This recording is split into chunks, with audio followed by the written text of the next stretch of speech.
and economic development, each story impacts the future of our city and all of us who live there. It's no wonder Forbes called Omaha, Nebraska the #1 city to move to in 2024 for safety, affordability, and jobs. And we're very proud of that. But we have a lot greater achievements ahead. 2024 was a year of highs and lows. And yes, we are even very proud of our lows. We have lowered our property tax levy to its lowest rate in 15 years. We have a low unemployment rate, a low crime rate, and the lowest number of homicides in 30 years. And our highs, development is at an all-time high, growing each year. We have invested millions of dollars in affordable housing. We are rapidly repairing old and deteriorating streets. We are transforming historic neighborhoods into places of innovation and entrepreneurship while preserving culture and heritage. And we are creating new public facilities and spaces for our youth and our families. I am especially proud that the Omaha Police Department is a leader in innovative policing, emergency response, community partnerships to keep you and your family safe. We have the lowest crime rate in more than a decade, a 17% drop in all crime in 2024 and a 21% drop in violent crime. Every single crime index fell in 2024, and this declining trend continues to our first quarter of 2025. These are just extraordinary results. Our challenge, like so many other cities, is competition for a declining pool of applicants for careers in law enforcement. Chief Schmatter and I remain committed to building our excellent police department back to full strength. We knew we needed a long-term solution, and now we have one.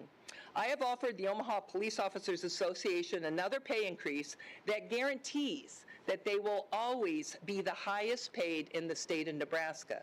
This will end that constant cycle of catch-up as other Nebraska law enforcement agencies also increase their salaries. We will also make additional changes in the application and the hiring process. The sooner the contract amendment is approved by OPOA and the City Council, the sooner we can start our process to hire more police officers.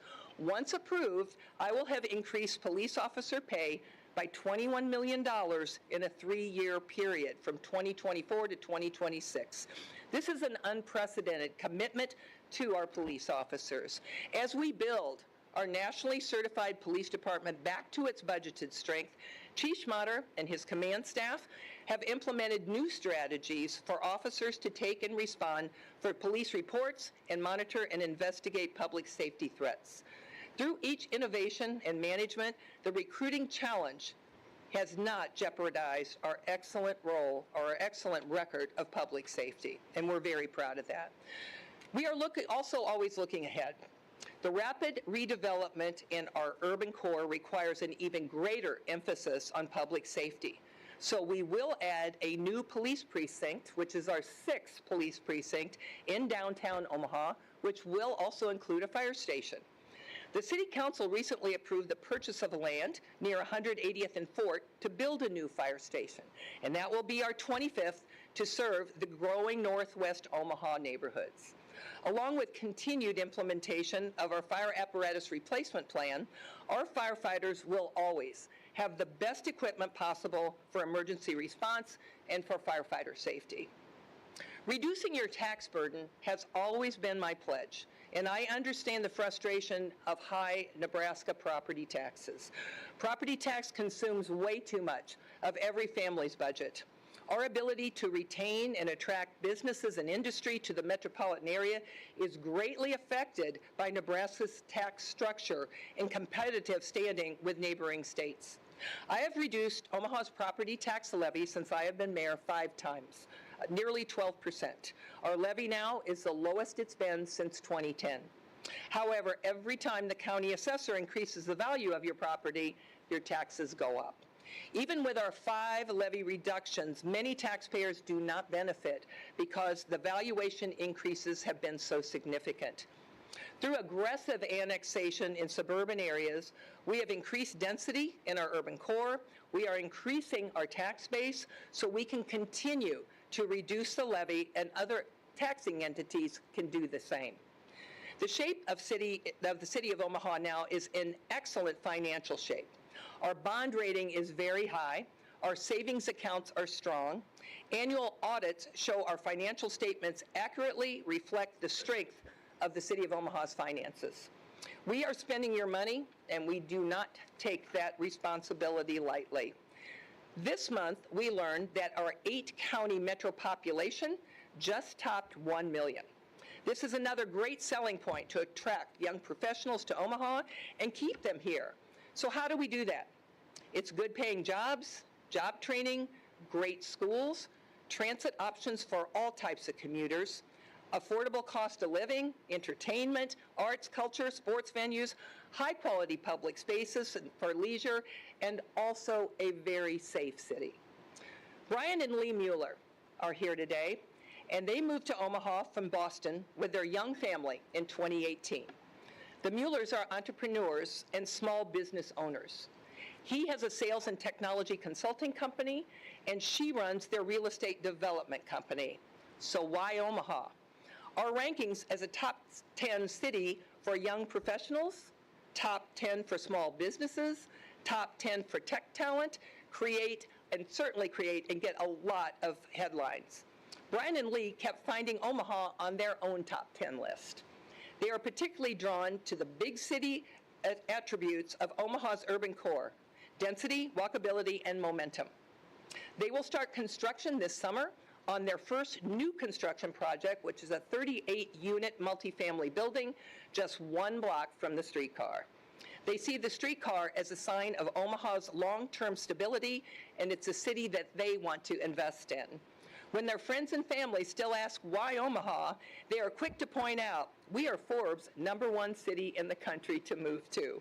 Brian and Lee are here today. I want to thank you for being great ambassadors for Omaha, and there are greater achievements ahead for your family and your business. Could you both stand so we could recognize you?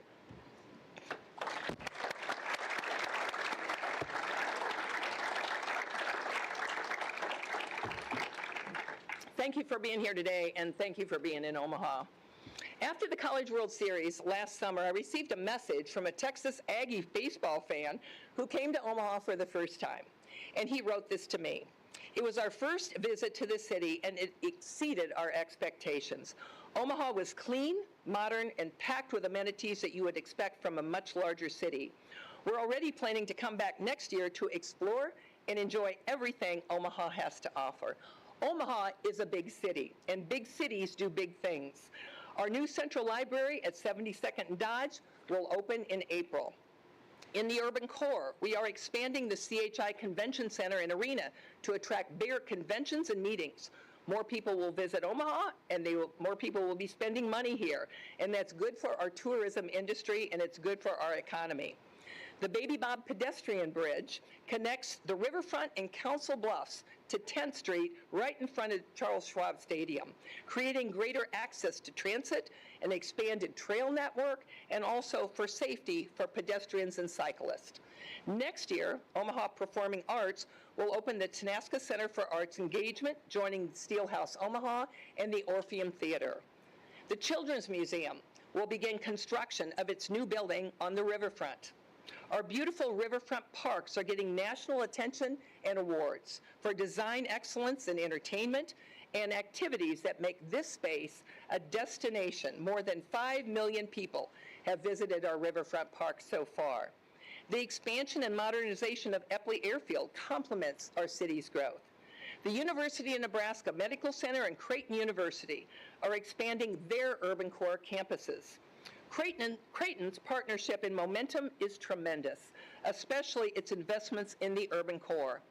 This commitment to our city aligns with Creighton's dedication to supporting Omaha's workforce. Nearly 50% of out-of-state Creighton graduates and 80% of in-state graduates stay here in Nebraska to pursue careers or further their education. I cannot be more thrilled with these brain gain and brain retain efforts. Creighton will soon break ground on a 5.5-acre campus grand lawn and an 11-block public greenway along Burt Street. A new baseball and softball complex is under construction that will be open to the community and it will enhance the College World Series experience for players and fans, helping us to secure the tournament's future here in Omaha. UNMC. At Nebraska Medical Center, the Catalyst building is open, continuing development of the Edge District, where organizations and entrepreneurs can collaborate with UNMC on economic development and innovation. The design of Project Health continues, a new $2 billion healthcare facility that will serve as a clinical learning center to train the next generation of healthcare providers. And with the help of the city, the new Midtown Medical Center Bikeway Connection, which connects 2 pedestrian walkways over Saddle Creek and Leavenworth, which will connect the campus to the Field Club Trail and then the Keystone and the Papio Trails. I want to thank Father Hendrickson and Dr. Linder for being here today. Our universities bring new talent to Omaha, and we are confident that our progress will keep them here. Could Dr. Linder and Father Hendrickson stand? Thank you.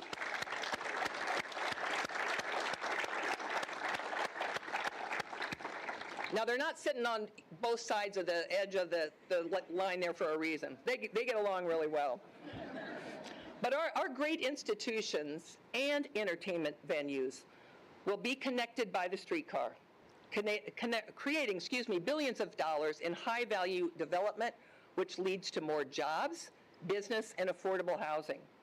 It is the #1 recommendation of the Greater Omaha Chamber's Urban Core Committee and their strategic plan, a guide to intentional development that sets us up for greater achievements ahead. The streetcar's benefits are very clear, and it will be built with no increase in taxes and no new taxes. We track growth and development by the number of building permits that we issue. And in 2024, of course we don't have 25's data yet, we issued over 19,000 building permits for a valuation of $1.9 billion. We also track new development in our annual TIF reports. Last year, State Auditor Mike Foley criticized tax increment financing in a public report. Some suggested that we pause our use of TIF, calling for more checks and balances, and suggesting that the city is accumulating debt because of TIF. TIF makes an impactful development possible in areas where private investment would not happen without it. Since 2015, 196 TIF applications have been approved for a total value of $584 million, but it resulted in $4.5 billion worth of new investment, and that's a great return. Why would we pause using TIF and lose the opportunities for projects that benefited from TIF like this? Forever North at 24th and Lake, a $70 million project. Habitat for Humanity's Blue Stem Prairie. 75 North and Kennedy Square in North Omaha. Southside Terrace in South Omaha. The Duo and Beam residential towers downtown. The Ashton in Millworks District. Crossroads, senior housing, affordable housing, industrial developments, even Mutual of Omaha's new headquarters downtown. To assure taxpayers that we use TIF responsibly and appropriately, we hired a national CPA firm to review our program. The review verified our strong systems of checks and balances and a well-vetted process that ensures that only projects that qualify are approved. TIF does not create any debt for the city, it creates development. Our city's infrastructure must match our potential, and safe roads is a fundamental responsibility. I proposed a long-term solution to repair and rehabilitate our streets after decades of underfunding. In 2020, the voters passed a $200 million bond issue to create the Street Preservation Fund to aggressively speed up this critical work and prevent us from getting into the situation again of severely deteriorating roads throughout Omaha. And we are doing it without raising your taxes. By the end of this year, we will have completed about 1,000 additional miles of road resurfacing, brick street replacement, and concrete replacement. That's about the distance from Omaha to Atlanta. So you can see we've done a lot of additional road work. And again, this is rehabilitation. This is not just fixing potholes. This year, we will start with 41 new projects. And thanks to the voters for approving additional funding last November, it was on the ballot again, and we have another $191 million that the voters just approved to continue with this very important program we have. We are catching up with decades of neglect and Band-Aid pothole repairs. Our warm and mostly dry winter, thank goodness, this year, really limited our potholes this year, well, until last week's blizzard. And then we shifted very quickly from plowing roads to repairing potholes, extending work hours, and adding Saturday shifts. So if they weren't plowing snow, they were out already fixing potholes.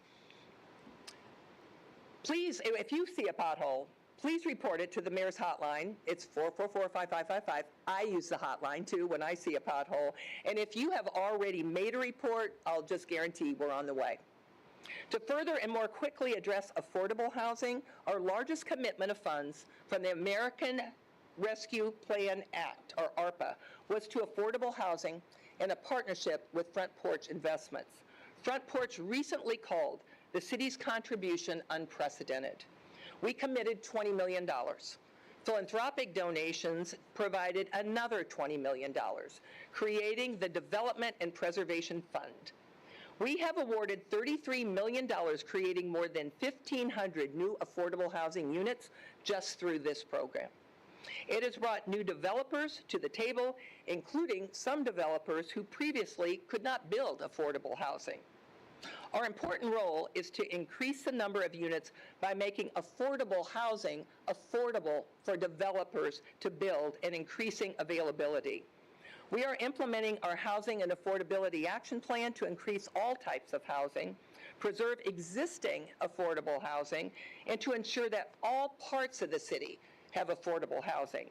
In addition, the city has sold 50 city-owned lots, many for just $1, giving emerging developers an opportunity to build single and multifamily homes that are affordable to them. And we will have more properties for sale in the near future. We review and change codes to reduce costs for builders and encourage density. And the new comprehensive plan, our master plan, is in development now, and it will provide greater availability and affordability. The master plan is required by the city charter and also by state law.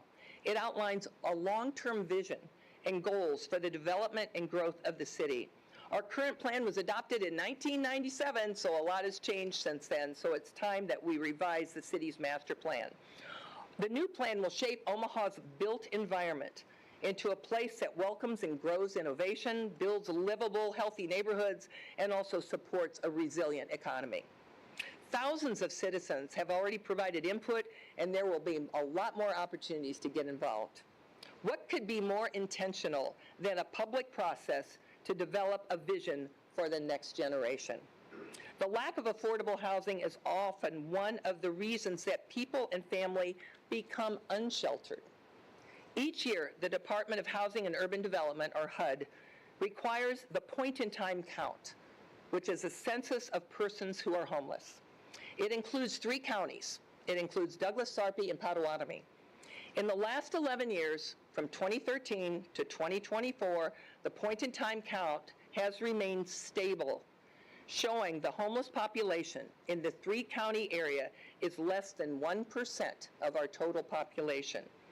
We can cherry-pick numbers and debate the data, but the fact is, every statistic that we talk about is a person, and that person needs our help. So together, let's help them. I hired Tamara Dwyer, the city's first homeless service coordinator, to coordinate access to agencies and services so that more people can successfully transition from homelessness to safe housing, employment, health care, and other necessities. It is definitely a job that requires expertise and compassion. And Tamara knows what it's like to be homeless. It happened to her as a teenager and a young mother. So when she meets people in the same situation, she really does understand. Tamara and her staff personally respond to calls to the mayor's hotline and the Omaha Police Department about unsheltered people. And that's how she met Robert. He was living on the street in a busy South Omaha intersection. He told police he had been beaten with a sledgehammer. He couldn't walk, and he did not want to go to a shelter. With Tamara's help, Robert now has medical care and mental health care, he has housing, and he has a lot of community support. He lives in the Cottages, Omaha's first tiny home community, and he pays 1/3 of his monthly Social Security for rent. Robert worked as a maintenance technician, but his employer retired and he lost his job. He was in and out of the criminal justice system and eventually moved in with his mother. When she died, he lost his mother and his home. And Robert says on worst days, he asked for an angel, and he got Tamara.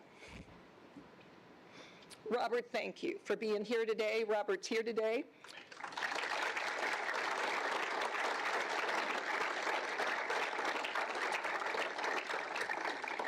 And thank you for sharing your story with us all here today. And there are greater achievements ahead for you. I know there will be. Thank you for being here. In just over 2 years, Tamara and her team have helped 300 individual families connect to the services that they need, 300. A way to address challenges is through innovation and working with strong partners to achieve goals. We now have a strategy to respond to reports of encampments on public property to help the people there and to clean up the property. We have completed approximately 40 cleanups so far. We also completed the hotel to housing program, helping 79% of the participants to get off the street and into stable housing in just 10 months. We funded the hotel to housing with ARPA money, and we worked with our partners together and Threshold Outreach to achieve these strong results. Tamara and many of our agencies that do street outreach are partners, and they are here today. Could you all please stand and be recognized?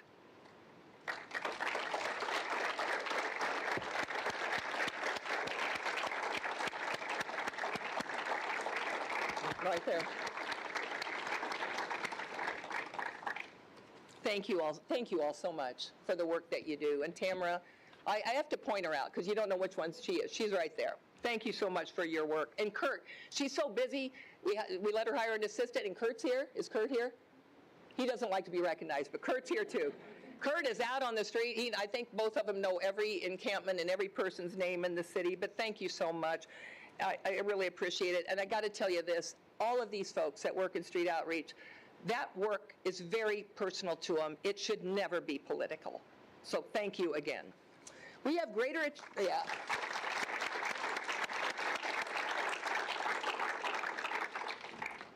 achievements ahead to help employers and job seekers. Heartland Workforce Solutions, South Omaha location is now open. Last year, Heartland Workforce Solutions served more than 19,000 people with pre-employment skills, and more than 300 employers to recruit new employees. Our Small and Emerging Business Program reports a 33% increase in the number of city contracts awarded to the small and emerging businesses at a value of over $32 million. We launched the One Biz program to help start and grow small businesses. We created the Inland Port Authority Board to provide oversight for new development, business, and jobs in Northeast Omaha. And we will expand our Way to Work program, a partnership with the Salvation Army to offer job skills and placements for persons experiencing homelessness. And we have greater achievements ahead for youth and family. We will break ground in just 2 weeks for the Multipurpose Athletic and Community Center at Levi Carter Park in Northeast Omaha. The city owned and operated facility will have basketball and volleyball courts, outdoor soccer fields, a wrestling room, a weightlifting room, and computer labs, and a community space. The nearby Jerry Parks football complex and Boyd Park baseball fields will be renovated. And we will prepare for constructions at Tranquility Park to create a premier youth multi-sports complex and tournament facility. These are investments in youth and families and will be a great addition to our public spaces and our existing athletic facilities. So we all share a common goal today, to make Omaha a city of opportunity for everyone. And I am proud of the results that we have all achieved together. With our focus on public safety, low taxes, affordability, housing, transit, jobs, development, Omaha offers the quality of life that families and young professionals are looking for. I love working for you. I love working with you. And together, we can turn vision into results, empower citizens, and set and exceed all of our goals. We have greater achievements ahead. Thank you all for being here today.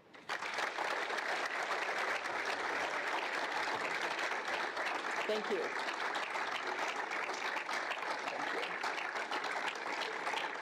Thanks. Now, we do have a little reception up in my office on the 3rd floor. If you're interested, it's like 2 degrees cooler, but that's it. So I get it if you want to go outside, but again, thank you all for being here today. And again, thank you for everything that all of you do. You are the ones that make the city of Omaha great. Thank you.